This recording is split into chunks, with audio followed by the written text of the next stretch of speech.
This is the Promising Practices for Health Equity podcast, brought to you by the Interdisciplinary Research Leaders Program, a national leadership program of the Robert Wood Johnson Foundation.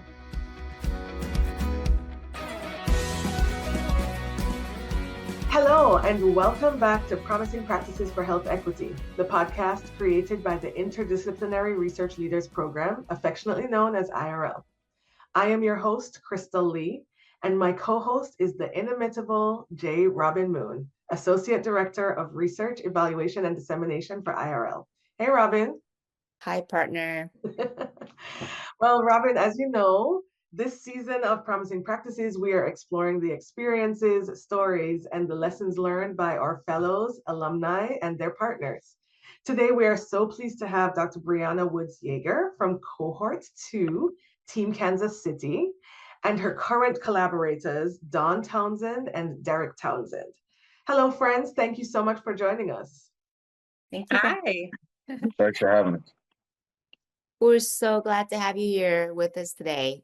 Before we ask you to tell us about yourselves and your work, we invite you to engage with us in one of our signature IRL promising practices, checking in with each other. One of our core beliefs is that nurturing personal relationships has been key to building communities that collaborate effectively in the work towards health equity. So at the beginning of our internal meetings, we do a quick check-in to help us continually build connections in our beloved community. So we will do that here. Our check-in question today for you. This is all a surprise for the audience. If you could share one insight with your younger self, what would that be? I was just thinking about this morning, not because it's a podcast, but just thinking about like if I were to write a book, what would be the title of this book? And it's going to be Note to Self, I think, something like that. And I have so many, and I've shared some others, but today I will say this is a hard thing. Sounds simple, like really know what makes you roll and what makes you tick and what you're not about. So like save myself from headaches of, climbing something that is really not meant for me and beating myself up for not, being happy or not getting it or, variations of that. I will toss it to Krystal. Yes, thanks, Robin. This question is always so, it forces me inward, right? And one of the things that really came up for me this week is I wish I had been able to acknowledge earlier on in my life that things will generally be okay. We just have to wait. I just have to wait to see what okay looks like. So there's no way to predict the future, but everything's going to be okay. Whatever it is, it's going to be okay. What does okay look like is the only question. And being able to kind of rest in that and, feel hopeful as a result of that perspective is something that has come along with age and time and drama and trauma and therapy and all of these things. But that's one insight that I would share with my younger self. Dawn, how about you? Yeah, this is such a great question. And I love this promising practice. So DT and I do this in all of our groups and all of our sessions. So we love the foundation of this. Yes, very much so, Krystal, very much so. I would tell my younger self, it gets greater later. And that's a phrase that that my wonderful husband has coined and helped me really understand. And to your point, Krystal, like just from trauma and the things that happened in childhood and adolescence, it has really allowed me to kind of get a clearer focus and a clearer lens. And even knowing that I went through all of those things in my childhood, that it wasn't in vain, right? Like because of the work that I do now. So I'm able to help others. So this is my later, and it has gotten much greater. Let me popcorn it to DT. Good afternoon, everybody. I would say this is a very, very tough question because I talk to my younger self a lot. But I would say two things. Poverty is not a lifetime sentence. You can rise above your circumstances. I grew up in a high crime, low income neighborhood. And then the other message that I would tell myself is to be patient. You might have done what they said you did, but you're not who they say you are. So just being able to believe in myself, despite circumstances, whether people are celebrating you or putting you down, it's very important for you to know who you are, where you're going, and how to get there. So I would just be more patient with my younger self. And I'll popcorn it to Dr. Briana. Thank you. Yeah, this is such a great question. And it's so great to hear y'all's responses. I don't know if we've talked about this before. So I would say for me, I think it would really be just encouragement to my younger self, just be you. Like I think I'm a little bit of a people pleaser and I love, I love to connect. And so I want to be in relationship. And so I think there's like periods of time where I really tried to fit in or be what people wanted or expected me to be. And I think as the journey has continued, I've really learned that like the most powerful way I can show up is just as myself. And there's plenty of people that fully embrace and will accept that. So I think I would tell my younger self, be you, and stay on the journey. And Krystal, to your point, there's going to be things that happen you can't control. And there may be times where you do get rejected or hurt. And it's okay. Like you keep going, keep being you. And so, yeah, I think I would tell myself that. So how about we jump right in and let me ask each of you, we'll start with DT, to tell our listeners about yourself, and then you can popcorn it to one of your teammates. I would say I have been blessed to be able to be a world leader when it comes to reducing violence and building community resiliency models. I've been doing this work over 20 years, and I say blessed because we worked with close to 5,000 families in that time frame. And this work does get daunting. It gets hard. Sometimes it gets cold. It gets lonely. But I am a person that believes that we are stronger when we move from silos to solidarity. So our great partnerships have allowed us to be able to sustain in the work. I get to work with my best friend and my boss, who is Don, and it's a beautiful thing because a lot of the work that we do at Hopeful Change, we lead with love. We wanted to create a program that combined culturally competent mentoring and mental health services and supports because through our work, we had identified that those were the two major pillars that were missing when we look at strengthening and sustaining the population that we were working with in the communities. Being able to provide mentorship and leadership to youth and families is very important. What's more important than having knowledge is knowing what to do with that knowledge and those skills. And then just the mental health in the Black and Brown communities that we serve, primarily mental health has been a stigma and still continues to be taboo in some spaces. So I have enjoyed this journey, just being able to make a difference.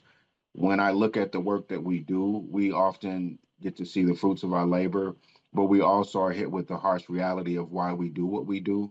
So that in itself allows us to continue to be motivated and continue to be effective in the work. Everything that we do at Hopeful Change is intentional, and we make sure that it's integrated and intergenerational. So we're about holistic healing. We're not just focusing on youth, but we're focusing on those that are responsible for the youth and those that are impacting the youth, from everyone from the grandmother to the school janitor. So we're working cohesively. And I would say that I've been called a bridge builder. It's hard to talk about myself, so I talk about it in a way of the work that I've done. So when I look at the reflection of our body of work, I'm very pleased and honored and humbled to be chosen as someone to make a difference and provide solutions to very difficult problems that people are dealing with. I will toss it to Dawn. Thanks, DT. I would say, in addition to what DT has already mentioned, I have 18 plus or so years in the field licensed, right? So, but I've been doing this work for a really, really long time. I started out doing this work in youth rehabilitation, working in juvenile delinquent facilities, providing tutoring. So I kind of grew up in the services. I am the clinical piece of Hopeful Change and the Hopeful Change Project. I am a licensed professional counselor in the state of Georgia. I'm a nationally certified counselor, and I'm certified in trauma-focused cognitive behavioral therapy. I talk about those credentials because it's important because of the work that we do. We feel like trauma is the root cause to many of the barriers and the problems that we see in the youth and the families that we work with.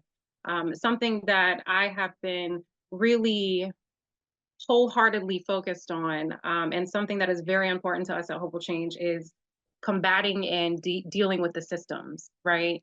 we realize and understand that a lot of the barriers that we have is because we have problems with the systems. So we are really intentional about the way that we help the youth and the families that we're responsible for, that we care for. And at the basis of everything that we do is just about being a human, right? Dealing with people with like basic foundations of human kindness, human love, like care and concern. I feel like that has been lost in our society today, and it goes a long way.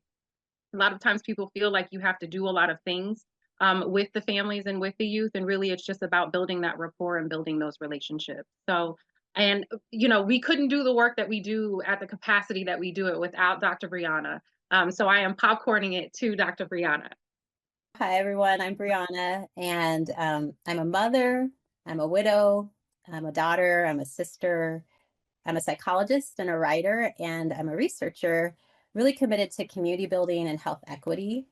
I come from a long line of community builders and connectors, and I was raised by parents who are healers.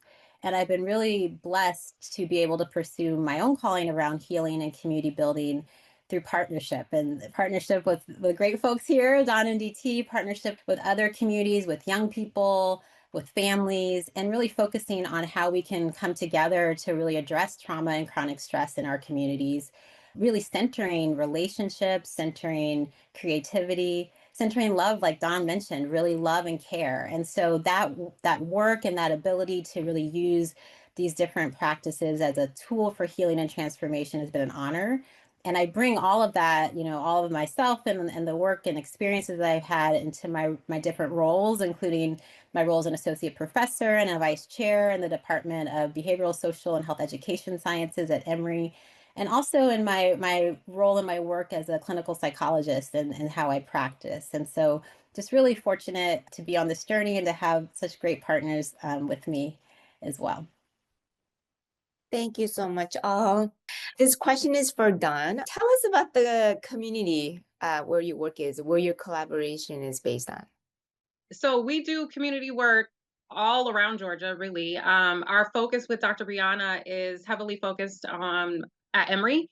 So the Atlanta campus, the Rollins School for Public Health. We have done a lot of things in community, just the surrounding areas at Emory. And we have also done peer leadership. We call them peer ambassadors. It's part of the peer leadership programming that we worked with Emory and Dr. Briana.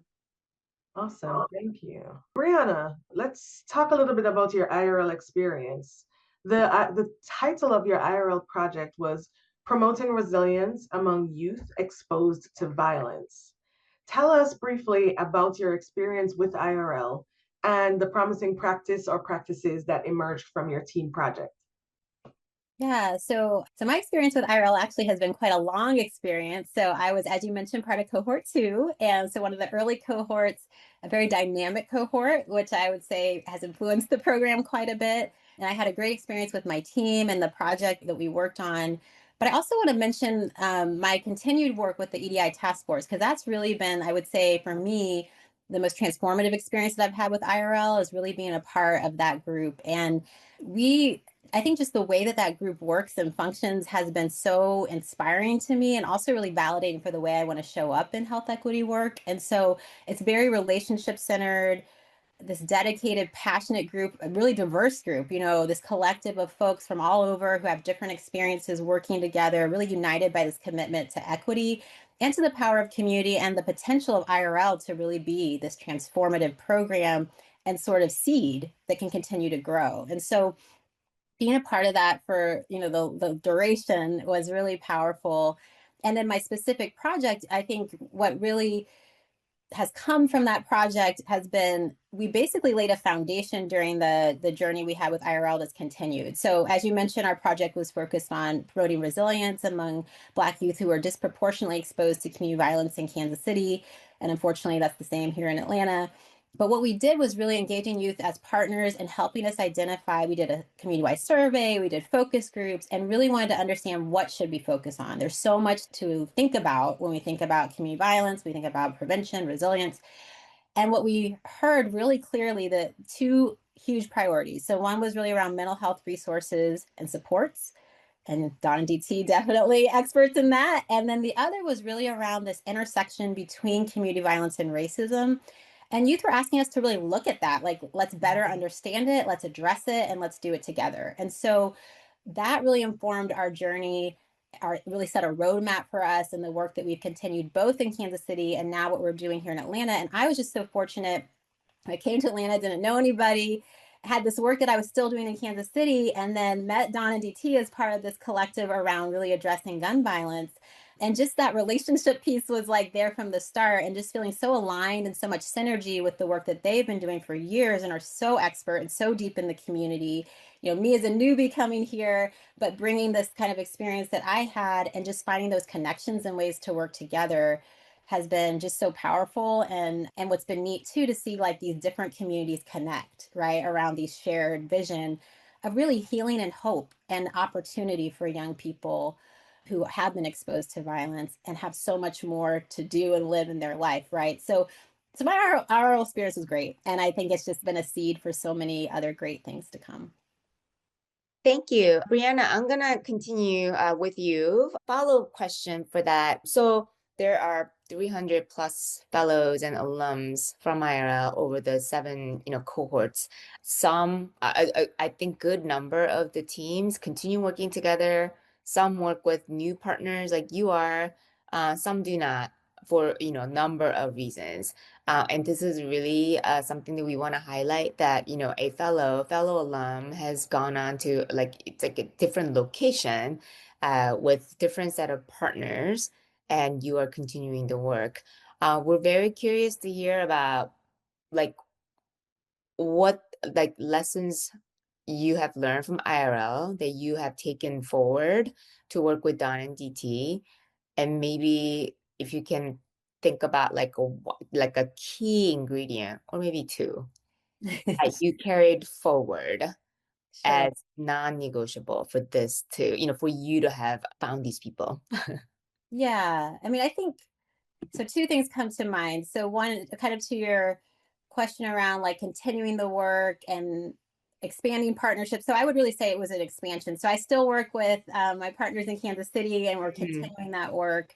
And then again, has really built and grown here. And I think with that, one of the, I guess, promising practices or core ingredients is really this dedication and commitment to the long term. Like, I don't think this work is something to do in one project. Unfortunately, I think these issues are so complex and multi-layered, they're not going to be solved, right away. And you really need to be in it for the long haul, right? And with other people that are too. And so, like Don and DC, what's so great, I think one of the, and they can tell you their story because it's so how they were self-funded for all these years, but that's part of it. Like, we don't depend on funding, like we depend on commitment and the belief in what we're doing and the partners that we're working with. And so I've been fortunate to find that in multiple places, but I would say from the IRL experience, one of the things that I really took from was that the freedom and the really support that IRL gave around nurturing relationships and being the foundation, right? Because that's what's going to last past a grant cycle, past a one outcome that you get, And so I think that being so reinforced, because sometimes in my academic spaces that can be questioned, or is that really the priority compared to this? And so it was so great to be part of a community, like you said, 300 plus, right? That all really, I think that's a core belief, And so that really I took with me from IRL. And then the other thing I would just say really quickly, I know I don't want to spend too much time, but one of the things that was really nurtured my experience in IRL, IRL is really about creativity and how that we can do this work and disseminate it. And so storytelling is something I've always been passionate about. I'm a qualitative researcher. I love storytelling, but figuring out and finding ways to integrate that more. And particularly in our work in violence prevention, which is often framed from very much a deficit narrative, being able to use storytelling to really shift that into more of a community strengths and resistance narrative, and how we can use that as our foundation to prevent violence has been so powerful. And so we've done photo voice, we've done short films, and then, Don and DT are amazing storytellers. And so then connecting with them and seeing how they weave that into their work to really amplify the voices and experiences and stories of those that we work with and of ourselves, And so that has been a promising practice that also really taken forward. Oh, amazing. Don, DT, do you have anything to add? Do you have a reaction to what Briana shared? I'll just say that it is very important to be intentional. And one of the things that was important for us when we met with Dr. Briana, her being a world-renowned researcher, we had looked at the research that had been done in our communities, and some of the research had been exploitive. So we wanted to be sure, as fidelity keepers and protectors of the community, that exploration did not become exploitation. We understand that data equals dollars. So we wanted to be able to see our work through a different scope. And I think that's the greatest reward that working with Dr. Briana and Emery and the team that we've assembled, because it allowed us to build off the strengths of others. As we are boots on the ground, we are often in the trenches providing crisis intervention, dealing with the ripple effects of trauma and the after effect and the aftermath of violence. In our work in the last 15 years, we've been a part of burying 79 youth. And when I say youth, those are individuals under the age of 18, our youngest being a 6 month old that we had to help facilitate and work with that family and community back in 2023. So when we look at what Dr. Brianna is saying and being able to build out the scope and being able to move this work forward, I'll end with saying that our work moves at the speed of trust. So when you look at how can we build sustainable work between communities and academic partners and researchers, there has to be a trust at the core. But then there also has to be that ability to look at the quantitative and qualitative data and tell the full story. I like the fact that Dr. Brianna mentioned to the audience that we were self-funded for so many years, and we chose to go that route because that allowed us to own our work and to be able to control the narrative that was being put out about our communities. And that is so essential. But we've been able to grow, sustain, and build our work and our capacity by being able to see it from a different lens. I think it takes a multitude and a multi-layer approach, and you have to have that in collaboration. What is the old saying? You're only as strong as your weakest link when it comes to defining a team. So I'm happy to be here today. As you can see, I'm surrounded by brilliant people. And that always makes you look better when you're surrounded by beautiful people and have great minds. So I'm just humble and grateful for the opportunity to work with Don and Dr. Brianna because both of them help me to see the need for my role in building and healing communities as a Black man. There aren't a lot of role models in our community, especially when it comes to Black male figures. So that is a badge and an honor for some of our youth and some of our families. I am that only father figure that they've seen. So that comes with a great responsibility, but it also comes with a great reward. So I'm humbled and grateful to have this opportunity and to be on a journey with wonderful people. DT, you've said many powerful things. Just to close out before we move on, self-funding, I mean, it sounds very hard. It is hard, but I think for me, that takes so much courage to say no to big money that might often come with a lot of strings attached. And it really takes brave souls who know what, one needs and what one will not negotiate, compromise. So it's so much more than just like, fundraising that's difficult.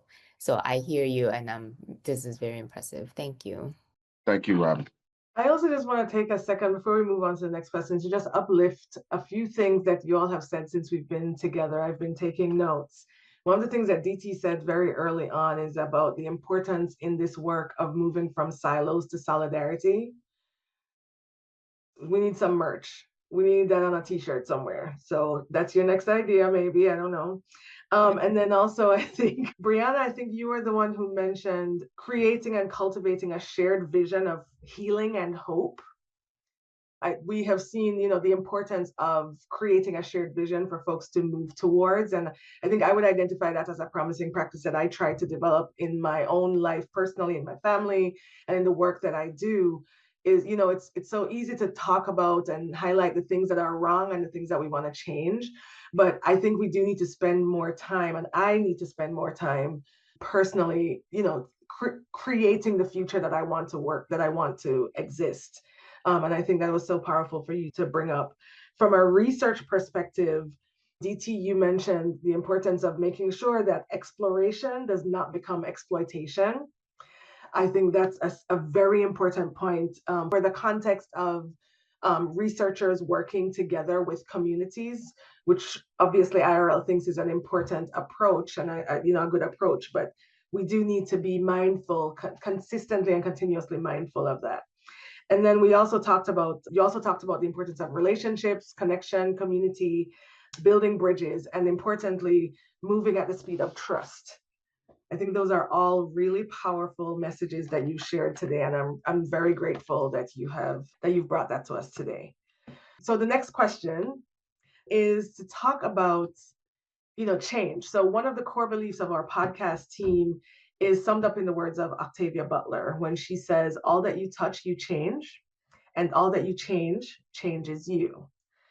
So tell us about how your work together has changed you and how that has allowed you to impact your community. Dawn, maybe we'll start with you. These are amazing questions and deep questions, right? I would say, really and honestly, just having every interaction that I have with a youth, with a family member, whomever it is, I'm really focused on making sure I am in my trauma-informed basket, right? We know that in order to create some kind of healing, and like Dr. Briana was talking about, healing and hope, we have to create a safety net for these families and for these children. And the only way to be able to do that is to build trust and rapport with them. And you do that by creating safe environments for them to be able to be vulnerable, for them to be able to express themselves and emote. DT likes to call what I do therapizing, right? Because I'm a licensed therapist, and that is the term he coined, and I love it, and I've run with it ever since, right? And I tell people, like, I don't do therapy like you would typically assume that therapy is done, where we're sitting in a room and we're talking to each other across and, sitting on a couch. I literally, every interaction that I have with you, I am assessing. I am trying to figure out, how can I make this experience and this interaction better for this family or for this youth? How can I be a resource? How can I help? Because the honest truth about the work that we do, we don't know that the interaction that we're currently having with a youth or a family is going to be our last. We don't have the privilege of knowing or understanding that. So we try to take every opportunity that we have to be of assistance and to be hopeful in our own lives, right? To not just allow them to know that we're there for them, but to express it in what we're doing in our own lives, right? To be the example. It's very hard in the world in which we live in now to continuously be a positive example for the youth, right? We have our own hardships, we have our own traumas, we have our own barriers that we're dealing with, and sometimes can be triggered, right, in those interactions with other people. So being able to realistically hone your skills and to have a positive interaction with the youth has really been at the center and the forefront of what we do. And it has been aligned so beautifully with Dr. Briana and the work that she has done, because she really promotes having those restorative practices. We cannot do the work that we do and not restore our people. It's really about making sure that they have sound practices that they can not only learn, but they can implement themselves, that they can go out in their own communities and continue to show. It's like you teach them, they have the skill, they now can implement for themselves and their families in their own communities. So it's really about each one teach one, making sure that we're constantly giving skills, constantly communicating, constantly trying to figure out better ways to be more effective and to sustain what that looks like across the board. And that was the systems talk that I was talking about before. Like, how does this look from a systems approach, systemically, when we are trying to make these differences and make these changes in our communities? How do we have the ripple effect of positivity, and it's not just negativity, and it's something that they can hold on to and keep with them? Preach it. Can I just say something to that? Because I just think, Dawn, that was so beautiful. And I just want to amplify that the way that Dawn and DT do this is like such authenticity. So what she was just talking about, I mean, Dawn's doing all that assessment and skill building and all of that, but with such heart and soul that you feel totally seen. I mean, I just like will sit there and be in their ether and soaking in the healing power of that. So that authenticity, and she really like loves the person she's talking to, it's like genuine. And same with DT. And so I just want to amplify what you said, and just that it's like the how you do that too, you know, the skill that you have and the expertise, and then the what you bring and how you show up, I think is so powerful. And like you said, it can be so hard to do this work day in and day out. And I think that is such a sustaining practice, right? Like for all those around you, it definitely helps me. And so I just wanted to give a shout out to that. Thanks, Dr. B. That's a tough act to follow. Don said it so eloquently. I would say this, just to add, not a but an and also. It takes a village. We were a one man, one woman army, a small organization doing big things, and we were a catch all for communities. We've worked in collectively 24 different communities in Atlanta, and these are communities that are under resourced, strong social determinants of health, and marginalized, if I can say so. So what we realized is that by taking a village, we weren't able to do everything ourselves. So this work taught us how to diversify. And we found that we were pouring a lot of times from an empty cup. You're running all day long, you haven't eaten, you're doing this work, and it's taking a toll on you when you look at your own self-care. So one of the things that we've learned to do in building out that ecosystem is find people who are of a like mind, who can bring different talents and traits to this work. So we often call it the Avengers. No copyright infringement or trademark. But each person brings a special skill set, and it's important for us to operate in integrity and fidelity. And that has allowed us to provide simple solutions to complex problems. When we look at communities and when we look at violence, it's not a me problem, it's a we problem. People don't understand until the violence affects them. When we first started this work, you could pinpoint violence in the neighborhoods, you know, your Bankhead communities, the Bluff, Vine City, all of these notorious areas in Atlanta. But now in some of our more affluent areas, crime has began to trickle into those areas as well. In bringing it to a summation, this work has taught us the what power looks like and what it looks like when you bring people together and you're able to diversify the resources. You can do a lot more. So together we can go further than we can go as we stand apart from each other. So I think that's what people have to understand. Anything is possible. You know, when we look at some of our youth that come in and they're facing 40 years in federal prison and they go through our program, a 2-year program, and then they're able to 4 years later graduate. So we have real life success stories where we've been able to make a difference in real time. And I think that's what's important. Sometimes the ways that we go about it are antiquated, and we have to make sure that we are using, I mean, we have AI, so we have to make sure we're not using typewriter set skills. I'm dating myself a little bit, but typewriter set skills in this modern technology. So that's one of the beautiful things this work has taught. Never pour from an empty cup, rely on your team, and then operate in the power that you have. And that power will create the fidelity and integrity that you need to make a difference. Thank you so much. All three of you have been saying are so powerful. You already so elegantly moved us forward. Our last question, the way we touch each other in the community, in collective, take care of one another to do better, to be better. So the final question is the extension of our promising practice of checking in with each other. So we're gonna check out. I'm going to change the question just slightly. It was going to be about self-care. So tell our audience, tell the listeners the one self-care practice that you do that's so great that you want to share with the world. We will start with Briana.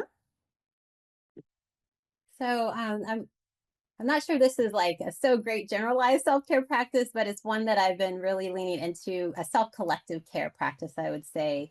And it's bittersweet. So we have our aging dog, Haley, who has been a rock in our family.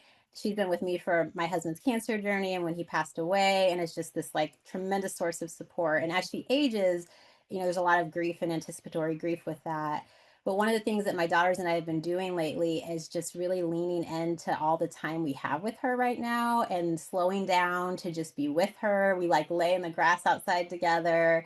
We've been cooking these little nutritious doggy meals that she can still eat. And just taking pictures, looking at old pictures. I'm so lucky that I have these two young beings that are so like energetic and resilient. But I think what it's taught me around like how important that practice is of slowing down, even if you're slowing down to do something hard, but just bringing your full self and feeling that, I don't know if it's the freedom or just the presence to be able to do that has really been nourishing. So it's bittersweet because there's the sadness, but there's also this piece of like how it's caring for each of us to be able to do this together. So that's something I've been spending a lot of time doing lately and has really been bringing me a lot of nourishment, I would say.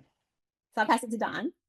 Yeah, that's so hard. That was so good, Dr. V. I love that. I love the sentiment of leaning into that. I think that's something so important. And I love that we're closing out, right? In therapy, we always say, don't open them up if you can't close them out, right? Like, so I appreciate this, right? I think I would have to say, in the sentiment of slowing down, because, exercising is something I'm always going to promote for self-care. Like, I need that for my mental capacity in the morning. Like, I will get 0 sleep and wake up to work out at 5 o'clock on a regular, like, because I have to do that. That is a must. But I will say, like, just as I get older, my biological mother passed away at 43, and I'm aging myself at this point from cancer. And that has been something, I'm 43, and that has been something that has been like on repeat in my brain, right?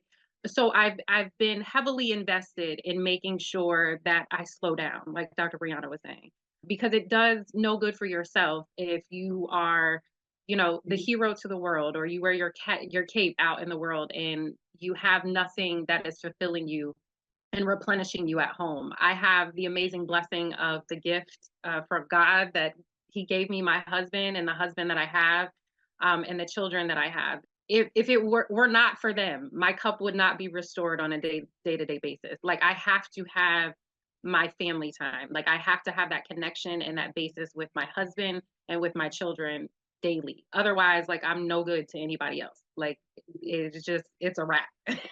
It is a wrap. So that is the way that I continue to remain energized and remain hopeful. And you have to understand and see that you're doing it for a reason and you're doing it for a purpose. And for me, that is very intrinsically motivated by my family. DT, you're closing us out, sir.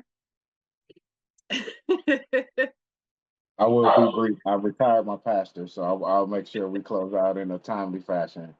No, I'll be honest with you. I'm glad I went third because I'm going to use this as a moment to be vulnerable and transparent. I am terrible at self-care. I could teach it all day long. I could help people monitor it. But in 2025, I made it a point to make sure that I prioritize my self-care. As you heard me say earlier, you can't pour from an empty cup because nobody gets anything when you're doing that. So I'll say this really quickly. I have used meditation and working out, but really just writing down what a work-life balance looks like. And really at the end of my day, doing a self-check. Did I do anything to improve my self-care? I believe health is wealth. So you don't want to be extremely wealthy and have bad health because that's not how the things should work, right? That's not the right recipe for success. So I'll say this to all those that are listening. We have this beautiful mural in our house, and it has 3 words on it. And I live by these words, and it has been what has gotten me through hard times, even happy times. But it allows me to focus on myself. And it just simply says, live, love, and laugh.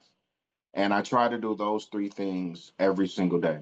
So as I'm closing out, I thank both of you for allowing me to live today, to love what I do, and to laugh. If you go back and look at the tape, you'll see that I'm smiling. I'll give you one now. And I just did self-care. So it's just that easy. So thank y'all for it. But I do want people to prioritize. We have to be healthier, and we have to help people heal. We often say, who heals the healer, who teaches to the teacher, who preaches to the preacher. So we have to be the change we want to see in each other. So let's love on each other. Let's live a little longer and let's laugh harder. Yes, yes.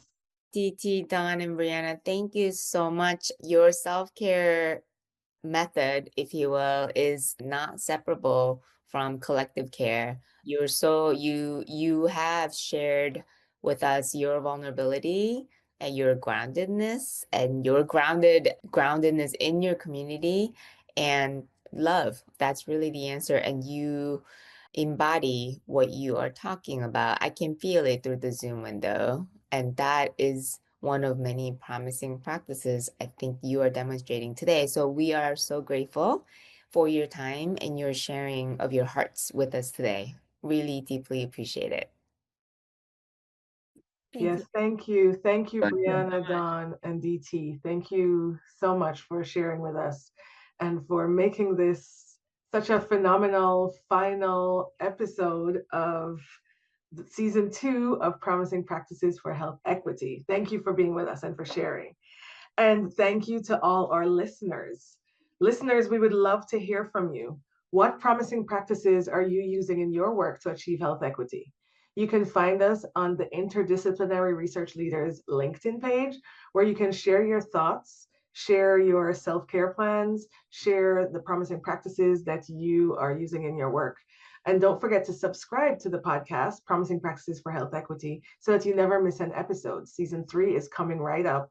You can find us on Apple Podcasts, Spotify, YouTube, or wherever you get your podcasts. Thanks again for joining us on this journey, where every step we take brings us closer to a healthier, more just world. Until next time, take care.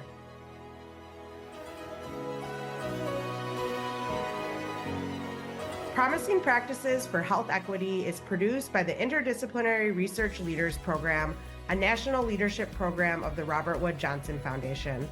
A special thanks to our guests, our production team at Studio Americana, and to you, our listeners, for being a part of this important conversation.